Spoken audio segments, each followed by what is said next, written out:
रात्रभर बेबी रडत असेल तर जागं फक्त मॉमनेच राहायचं का?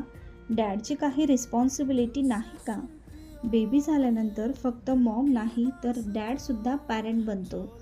हो, बेबीला दूध पाजणं मॉमची गरज असू शकते, पण त्यानंतर बेबीला बर्प काढणं, डायपर चेंज करणं, थोडा वेळ कडेवर घेऊन शांत करणं किंवा मॉमला 15-20 मिनटं रेस्ट देणं हे डॅड देखील करू शकतात.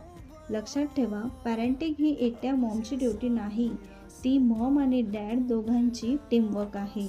जेव्हा डॅड छोट्या छोट्या गोष्टींमध्ये हेल्प करतात तेव्हा मॉमला फक्त शारीरिक नाही तर इमोशनल सपोर्टसुद्धा मिळतो आणि त्याचा फायदा संपूर्ण फॅमिलीला होतो. तुमच्या घरी नाईट ड्युटी कशी असते?